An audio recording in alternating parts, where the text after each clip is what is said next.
நிறைய பேர் வீடியோ பார்க்குறீங்க, ஆனால் லைக்கே பண்ண மாட்டேங்கிறீங்க. ஆனால் தயவு செஞ்சு உங்களோட ஃபியூ மினிட்ஸ் ஸ்பெண்ட் பண்ணி ஒரு லைக் மட்டும் இந்த வீடியோக்கு போட்டுட்டு அதுக்கப்புறமா வீடியோவை பார்க்க ஆரம்பிங்க. உங்களுக்கு வேற எதனா ஒப்பீனியன் இருந்தால் அதை கமெண்ட்ல சொல்லுங்க. அதே மாதிரி சேனலுக்கும் மறக்காம சப்ஸ்கிரைப் பண்ணுங்க. வாங்க வீடியோக்குள்ள போகலாம். பாவோ டிஃப்ரெண்ட்டாக பிஹேவ் பண்ணுறதுனால யூனாக்கும் பாவோட மாத்திரை மேலே டவுட் வருது. அதனால அந்த மாத்திரைலாம் என்னென்ன பண்ணுன்ற விஷயத்த நெட்டில் பார்க்குறா. அப்படி பார்க்கும்போது அதில் ஒரு மாத்திரை தூக்க மாத்திரைன்னு அவளுக்கு தெரிய வருது. அப்போ டக்குன்னு ரூம்குள்ள யுஞ்சி வந்துடுறா. யுஞ்சி வந்தோடனே இவ்வளோ மாத்திரை எல்லாத்தையுமே ஒழிச்சு வச்சிடுறா. வந்த யுஞ்சியும் யூனா போட்டிருக்க செயினை பார்த்துட்டு யாரோடது அப்படின்ட்டு தொட வரா. ஆனால் டக்குன்னு யூனா பின்னாடி வந்துடுறா. இல்ல தொடாதீங்க, இது ஹைஜீன் மிஸ்ஸோடதுன்னு அந்த செயினை கூட பத்திரமா பாதுகாத்துக்கிறா. இவ இப்படி பண்ணதை பார்த்தோன்னே யுஞ்சிக்கு ரொம்பவே கஷ்டமா போயிடுது. நீ கண்டிப்பா என்னோட வயிற்றுல தான் பிறந்த, ஆனா ஏன் தெரியல எப்பவுமே எனக்காக நீ சப்போர்ட்டே பண்ண மாட்டேங்கிறேன்னு அந்த ரூமை விட்டு அழுதுட்டே போயிடுறா. நைட்டு யூனாவும் தூங்குறா. அப்படி தூங்கும் போது அவளுக்கு கனவுல ஹைஜீன் வரா. வந்த ஹைஜீன் இவ கையில எதையோ ஒன்றத்தை வச்சுட்டு அப்படியே இருட்டோட இருட்டா மறைஞ்சு போயிடுறா. ஹைஜீன் கையில என்ன கொடுத்தான்னு இவ்வளவு ஓபன் பண்ணி பாக்குறா. அவளோட உடஞ்சு போன நகம் தான் அங்க இருக்கு. திடீர்னு யூனாவும் பயத்துல தூக்கத்துல இருந்து ஏந்துக்கிறா. அப்ப அவ கழுத்துல இருந்த செயினே காணும். எங்க கழுத்துல இருந்த செயினை காணும்னு பார்க்கும்போது அந்த செயின் கழட்டி அவ கையில இருக்கு. இங்க இன்னொரு பெட்ரூம்ல யுஞ்சியும் அவளோட ஹஸ்பண்ட் கிட்ட நமக்கு கண்டிப்பா இன்னொரு ஒரு குழந்தை வேணும்னு சொல்றா. ஹஸ்பண்டும் வயசாயிடுச்சுன்னு சொல்லி பாக்குறாரு. இல்ல இப்ப வேற யூனாக்கு திரும்பியும் இந்த மாதிரி கனவுலாம் வர ஆரம்பிச்சிருச்சு. இதெல்லாம் பார்த்தா கண்டிப்பா உங்க அம்மா என்ன வீட்லயே சேர்த்துக்க மாட்டாங்க. போன வாட்டியே இந்த மாதிரி நடந்த போது வீட்டுல எவ்வளவு பெரிய பிரச்சனை ஆயிடுச்சு. போன வாட்டி யூனா பண்ணதுக்கு நீங்களும் உங்க அம்மாவும் சேர்ந்து யூனாவை மென்டல் ஹாஸ்பிட்டலுக்கு அனுப்பிடலான்ற அளவுக்கு முடிவு எடுத்துட்டீங்க. எனக்கும் யூனாக்கும் இந்த குடும்பத்துல ஒரு முக்கியமான பிளேஸ் வேணும்னா கண்டிப்பா எனக்கு இன்னொன்னு ஒரு குழந்தை வேணும், அதுவும் பையனா வேணும்ட்டு சொல்றா. இன்னொன்னு ஒரு குழந்தை பையன் தான் வேணும்ட்டு சொல்ற, ஆனா ஒருவேளை பொண்ணு பிறந்தா என்ன பண்ணுவ அப்படின்ட்டு கேக்குறான். அதை பத்தி நீங்க கவலைப்பட தேவையில்லை, என்னோட ஃபேட்ல எனக்கு ஒரு பையன் தான் பிறக்கும்னு இருக்கு, அதனால எனக்கு கண்டிப்பா ஒரு குழந்தை வேணும்னு சொல்றா. யுஞ்சி சொல்ற இந்த விஷயத்துல இப்ப கூட யுஞ்சியோட ஹஸ்பண்டுக்கு சுத்தமா இஷ்டமே இல்ல. கொஞ்சம் யோசிச்சுட்டே இருக்காரு. அவரோட ஹஸ்பண்ட் ஒத்துக்காதனால யுஞ்சியும் இப்படிலாம் விட்ட பேசினா வேலைக்காகாதுன்னு வேற ஒரு விஷயத்த யோசிக்கிறா. இப்ப ஹைஜீனோட டெட் பாடியை தான் கண்டுபிடிச்சிருக்காங்க. அப்படியே கொஞ்சம் கொஞ்சமா போலீஸ் கியூன் கிட்டே வந்துட்டாங்க. இன்னும் கொஞ்சம் அவங்க விசாரிச்சாங்கன்னா உங்களுக்கும் அவளுக்கும் இருக்கிற ஸ்கேண்டல் வெளியில வந்துடும். அந்த ஸ்கேண்டல் மட்டும் வெளியில வந்ததுன்னா பொலிட்டிக்கல் லெவல்ல உங்களை யாரெல்லாம் மிதிக்கணும்னு நினைக்கிறாங்களோ எல்லாருமே மிதிச்சுட்டு போயிட்டே இருப்பாங்க. அதே நினைச்சு பாருங்க, உங்க கூட உங்க அன்பான மனைவி இருக்கா, அதுவும் பிரெக்னெண்டா இருக்கா. இந்த இமேஜை மட்டும் உங்க பொலிட்டிக்கல் லெவல்ல நீங்க யூஸ் பண்ணீங்கன்னா இன்னும் மேல இடத்துக்கு உங்களை கூட்டிட்டு போகும், நிறைய சிம்பத்தி கிடைக்கும் உங்களுக்குன்ட்டு சொல்றா. இவ்வளவு நேரம் வேணான்னு சொல்லிட்டு இருந்த யுஞ்சியோட ஹஸ்பண்டுக்கு இந்த பிளான் கரெக்டா தோணுது. காலையில விடிஞ்சதும் முதல் வேலையா யூனாவும் அந்த நெக்லஸை கொண்டு போய் ஹன்சு கிட்ட கொடுத்துடுறா. ஹன்சுக்கு ஒண்ணுமே புரியல. யூனாவும் இந்த நெக்லஸ் உங்ககிட்ட இருக்கிறது தான் கரெக்டா இருக்கும். ஹன்சுக்கு எப்படி ஹைஜீன் அவளோட அக்காவா இருப்பாலும் டவுட் இருக்கோ அதே டவுட் இப்ப யூனாக்கும் வர ஆரம்பிக்குது. ஹைஜீன் மிஸ்க்கும் உங்களுக்கும் கண்டிப்பா ஏதோ ஒரு கனெக்ஷன் இருக்கு. அது எப்படி ஹைஜீன் மிஸ்ஸோட பழைய வீட்டுக்கு நீங்க கரெக்டா வந்திருக்கீங்க, அது வந்த கொஞ்ச நாள்லயே அவங்க டெட் பாடியை கூட நீங்க தான் கண்டுபிடிச்சிருக்கீங்க. இன்னொன்னு ஒரு விஷயம், அன்னைக்கு நைட்டு நானே உங்க வீட்டுக்கு வந்தேன்னு சொன்னேன், அது போய் என்ன ஹைஜீன் மிஸ் தான் இந்த வீட்டுக்கு கூட்டிட்டு வந்தாங்கன்ட்டு சொல்றா. அன்னைக்கு நைட்டு நீ தான் வீட்டோட டோரை தட்டின, அதனால தான் நான் வீட்டோட டோரை திறந்தேன்ட்டு ஹன்சு சொல்றா. இல்ல நான் கண்டிப்பா தட்டவே இல்ல, ஹைஜீன் மிஸ் தான் இந்த வீட்டை காமிச்சாங்க, நானும் வந்து நின்னேன், அப்பதான் நீங்க டோரை திறந்தீங்க, உண்மையை சொல்லுங்க யார் நீங்க அப்படின்ட்டு கேக்குறா. ஹன்சு அவளோட அக்காவை பத்தியான டீடைல்ஸ் ரெக்கார்ட்ஸ் எல்லாத்தையுமே வாங்கி பாக்குறா. அவளோட அக்காவுக்கு 16 வயசுக்கு மேல இருந்தாங்கன்றதுக்கு எந்த சாட்சியுமே இல்ல. அது எப்படி எந்த ஒரு ரெக்கார்டுமே இல்லாம இந்த ஊர்ல வாழ்றது, கண்டிப்பா எதனா ஒரு வேலை பண்ணிருக்கணும், ஒருவேளை அவங்க பேரை கூட மாத்தி வாழ்ந்திருக்கலாம்லன்ட்டு சொல்றாங்க. ஹன்சு திரும்பி வீட்டுக்கு நடந்து போறா.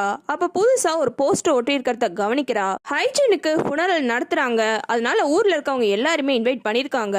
இந்த நோட்டீஸ் அவ படிச்சுட்டு இருக்கும் போது பக்கத்துலயே அந்த லேடி பாய் வந்து நின்னுறான். அந்த லேடி பாயை பார்த்தோன்னே ஹன்சுக்கு பயம் வந்துடுது. தள்ளி தள்ளி போறா. ஆனா அந்த லேடி பாய் அன்னைக்கு நீங்க காருக்கு காசு கொடுத்தீங்களே இந்தாங்கன்ட்டு திரும்பியும் தரான். அதுக்கப்புறம் அவனும் ஹன்சு கிட்ட ஹைஜீன் எவ்வளவு நல்லவங்க தெரியுமா, அவங்கள கொலை பண்ண கொலைகாரனை சீக்கிரம் கண்டுபிடிக்கணும், அவன் எவ்வளவு பெரிய தப்பு பண்ணிட்டான் தெரியுமா அப்படின்ட்டு கோமா சொல்றான். ஹைஜீனோட ஃபுனரலுக்கு எல்லாரையும் இன்வைட் பண்ணது ஹைஜீனோட அம்மா.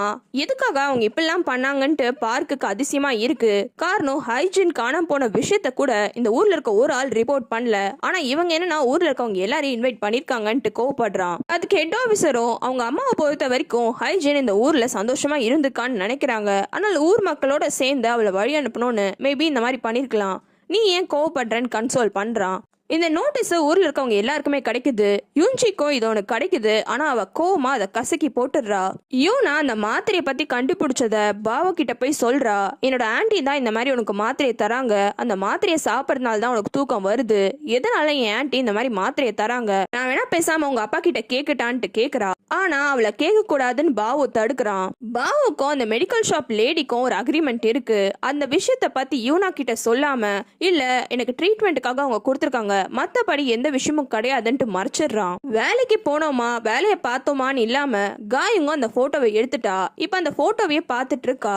அப்பதான் அவளுக்கு டவுட் வருது. உடனே பக்கத்துல இருக்க செக்ரட்டரி கிட்ட கியோனுக்கும் யுஞ்சிக்கும் என்ன மாதிரி ரிலேஷன்ஷிப்னு கேக்குறா. ஆனா அவளோ, உனக்கு இந்த வேலை வேணும்னா வாய முடிட்டும் வேலையை மட்டும் பாரு, மத்த விஷயத்த எல்லாத்தையும் கண்டுக்காதன்ட்டு சொல்லிடுறா. எரிச்சலா காயிங்கும் போனை பார்க்கும் போது அவளோட ஃப்ரெண்டு கிட்ட இருந்து அவளுக்கு ஒரு மெசேஜ் வந்திருக்கு. டிராயிங் டீச்சர் ரொம்ப நாளா ஸ்கூலுக்கு வரல, அதுவும் அவர் ஏன் லீவ் போடுறன்ற ரீசனை கூட சொல்லல, அதனால அவரை ஸ்கூல்ல இருந்து ஃபயர் பண்ண போறாங்கன்னு. இந்த மெசேஜ படிச்ச அடுத்த செகண்டே ஆபீஸ்ல இருந்து காயும் கிளம்பிடுறா.